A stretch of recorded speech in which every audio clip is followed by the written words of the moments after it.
Olá pessoal, hoje nós vamos falar sobre o módulo 6, Paisagens e Domínios Morfoclimáticos Brasileiros. O que são esses domínios morfoclimáticos brasileiros?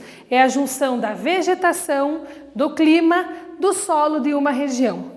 Por meio da junção do clima e do solo, nós vamos ter as vegetações específicas para cada uma das regiões brasileiras, como nós podemos ver agora.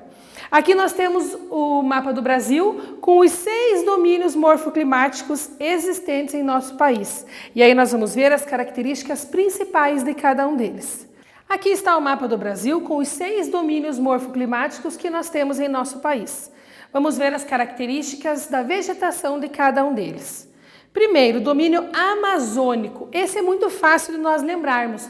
Nós vamos ter o quê? Toda a floresta amazônica. Qual é o clima dessa região? Clima equatorial, porque está próximo ao Equador. Que tipo de vegetação nós vamos ter lá? Uma vegetação que vai se desenvolver em regiões quentes e úmidas. Por que a região da Amazônia é úmida? Porque nós temos o maior rio do mundo lá. Que tipo de vegetação nós vamos ter nessa região? Nós vamos ter árvores de grande porte, então nós podemos dizer que é uma vegetação arbórea, porque as árvores são muito grandes. É uma vegetação densa. O que é uma vegetação densa? Ela é fechada. As árvores elas vão crescendo e vão se entrelaçando, fazendo com que toda a floresta fique fechada. Embaixo dessa floresta ela é úmida, porque os raios solares não atingem o solo, não atingem a superfície. O que nós temos de característica muito interessante lá na floresta amazônica, no domínio amazônico? O solo é muito ruim, o solo é arenoso, ele não é fértil. Ué, mas se o solo não é fértil, como é que nós temos uma grande floresta lá? As folhas que caem dessas árvores se depositam no solo, se decompõem e os nutrientes dessas plantas, dessas folhas, fazem com que esse solo fique produtivo. Se nós tirarmos toda a vegetação da floresta amazônica, o que é que vai acontecer? Nunca mais vai nascer nada. Pode até se transformar em um deserto. O que mais que nós temos de característica da floresta amazônica? Nós vamos ter árvores latifoliadas. O que são árvores latifoliadas? Que têm folhas grandes e largas. Quanto maior a folha dessa planta, mais ela vai evapotranspirar. O que é isso? Ela vai liberar a água. É a transpiração da planta. O domínio amazônico também é chamado de floresta sempre verde, com árvores perenes. O que são árvores perenes? São árvores que têm folhas durante todo o ano. Existem outros tipos de árvores que as folhas caem durante o inverno e voltam a nascer durante o verão e a primavera. Durante o inverno, essas folhas, essas árvores, elas ficam só o galho. Na floresta amazônica não. Enquanto nasce uma folha, cai outra e assim sucessivamente, fazendo com que a árvore seja sempre verde o ano todo. Segundo o domínio morfoclimático, nós vamos ter o cerrado. O cerrado vai estar onde? No centro do Brasil. Que tipo de vegetação nós temos? Nós temos arbustos, que são árvores pequenas, e nós temos as herbáceas, que são as gramíneas. Nessa região aqui, nós temos que tipo de clima? O clima característico do Brasil, que é o clima tropical.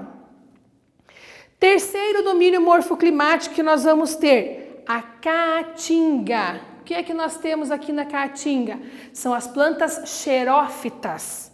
O que são plantas xerófitas? São aquelas plantas parentes dos cactos que se desenvolvem em regiões áridas e semiáridas, o sertão nordestino.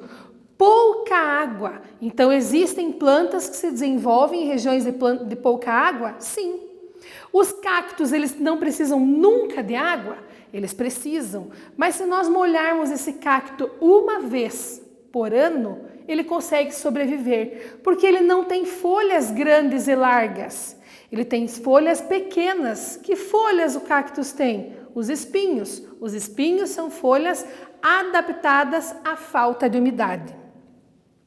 Quarto domínio morfoclimático, nós vamos ter o domínio de mares e morros, que vai desde o Rio Grande do Norte até o Rio Grande do Sul. Vocês vão escutar falar Domínios de mares e morros é formado por morros em meia laranja. A gente pega uma laranja, corta ao meio e ele faz aquele morro, onde nós vamos encontrar que tipo de relevo? As serras. Qual é a vegetação encontrada nos mares e morros? É a vegetação da Mata Atlântica. Essa vegetação é formada por árvores de grande porte também, muito semelhante à floresta amazônica. Nós vamos encontrar a vegetação sempre verde, com folhas o ano inteiro. Nós vamos encontrar a floresta densa, que ela é muito fechada. Mas qual é a principal característica do domínio de mares e morros? A devastação. Por que a devastação? Lá na época da colonização brasileira, quando os portugueses e espanhóis chegaram aqui, eles vieram de caravelas e vieram e se ocuparam no litoral. E aí o que aconteceu? As primeiras cidades do Brasil e as maiores cidades brasileiras estão no litoral. Para eu construir casas, indústrias, rodovias, eu preciso tirar a vegetação. Hoje sobra apenas 7% da floresta da Mata Atlântica. Próximo domínio morfoclimático que nós vamos ter. Nós vamos ter aqui, ó, o domínio morfoclimático das araucárias. E para nós é muito fácil, porque nós estamos nesse domínio morfoclimático. Qual é a vegetação característica do domínio das araucárias? É a própria araucária, que nós também chamamos de pinheiro do Paraná. Qual a diferença da Mata das Araucárias para a Mata Atlântica? A Mata das Araucárias não é uma mata fechada. Quando nós estamos viajando por nosso estado, o que nós podemos ver?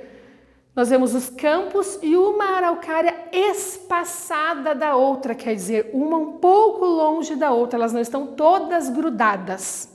Próximo domínio morfoclimático são as pradarias. Aqui, essas pradarias o que são? Também são chamados de pampas ou campos gaúchos. Qual é o tipo de vegetação característica? Vegetação rasteira, gramíneas. Tanto nas pradarias quanto na Mata Atlântica, qual é o clima? Clima subtropical. Por quê? Porque tanto Paraná, Santa Catarina e Rio Grande do Sul estão para baixo do Trópico de Capricórnio. E por estar para baixo do Trópico de Capricórnio, eles vão ter um clima diferente do restante do Brasil, que está acima do Trópico de Capricórnio. Então, clima tropical, tropical de altitude, semiárido e equatorial. E aqui, subtropical. Para terminar, nós temos que ver uma característica importante da floresta amazônica. E aí nós vamos ter os degraus da Amazônia. Esses degraus vão aparecer como? Existe uma região que ela vai estar, na grande maioria das vezes, inundada. É chamada de mata de igapó. É um tipo de vegetação que se desenvolve dentro da água. Existe um outro tipo de vegetação chamado de mata de várzea. Ela está nas margens do rio. Em épocas de cheia, esse rio vai encher, vai inundar essas áreas e a vegetação se desenvolve. Essa mata de várzea, ela se desenvolve tanto em áreas úmidas como áreas com pouca chuva, com pouca água, em épocas de seca na floresta amazônica. Terceiro e último degrau, a mata de terra firme. Essa mata de terra firme nós vamos ter o quê? A vegetação que se desenvolve em regiões de pouca água. Então, pessoal, nós tivemos uma pequena explicação sobre os domínios morfoclimáticos. Agora eu espero que todos vocês façam os exercícios que estão lá no portal do colégio. Bom trabalho a todos!